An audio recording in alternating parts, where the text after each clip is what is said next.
Tingnan natin yung process ng sugar na gawang niyog o galing sa coconut. Yan, kinukuha na yung yung liquid ng niyog. Ganyan pala pagkuha. Akala ko sa tubo lang manggagaling yung sugar. Pwede din pala sa niyog. Ganyan.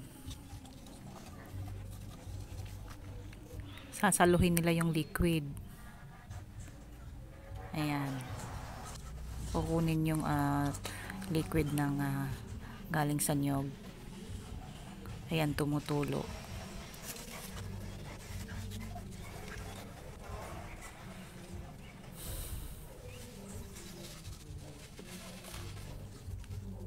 Ang dami na nilang nakuha. Ilalagay nila sa timba. Ayan, mabula pa nga eh. Kasi pwede ring gawing suka yan eh. Yan sa nyog eh. Dadali nila sa factory. Yan, makikita nyo. Lalagay nila sa, yan, pakukuluin. Ganyan pala yan. Yan, pakukuluin nila.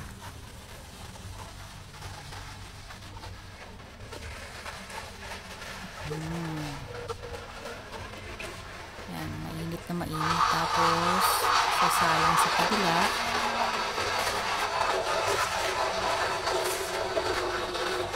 Ayan.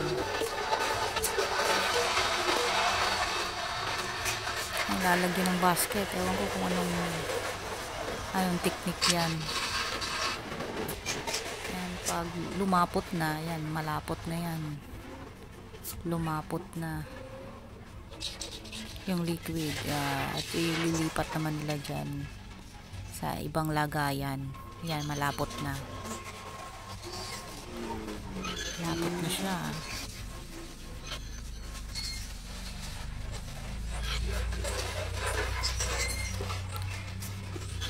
Katapos nyan, ayan, may yung parang ihalo-halo.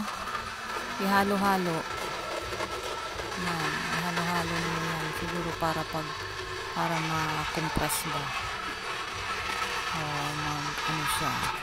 O siya, titigas ba. Ayan, ganyan. Halo. Para na siyang yema, oh. Yan, lalagay nila sa lagayan na naman ng lata.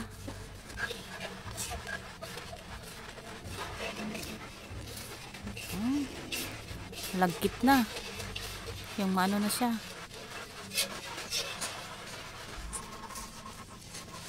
Ganyan lang pala ang process niya. Tapos yan, una niyang gagawin dyan yung tatlong klaseng asukal ang magagawa nila dyan. Yan yung asukal na bato. Yung matigas.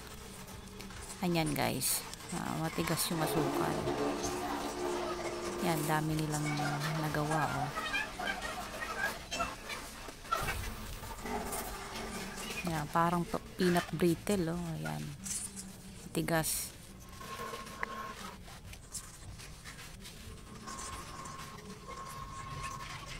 Alagay sa supot.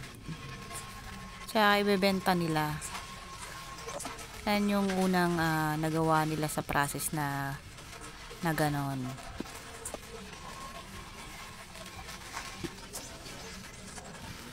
Ganyan. Ayan, daming nakuha ni ate. Tapos niya na yan, finished product. Ayan.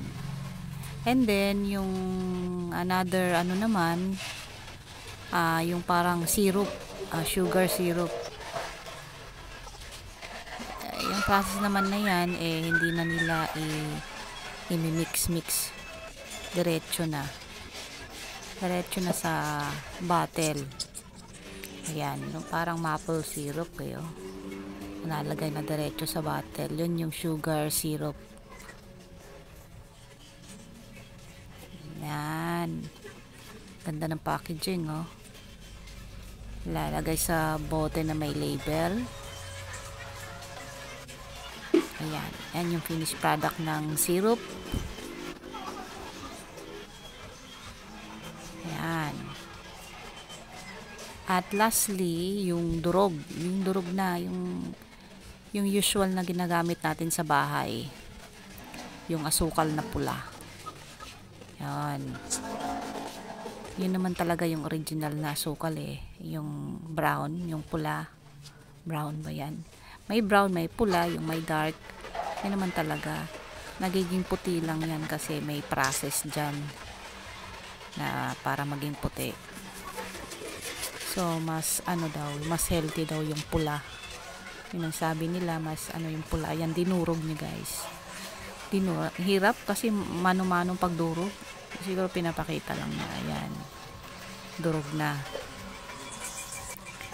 yan, medyo brown yung asukal.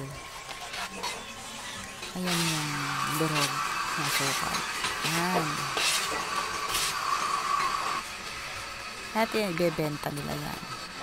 Ganyan lang pala guys, galing ng coconut.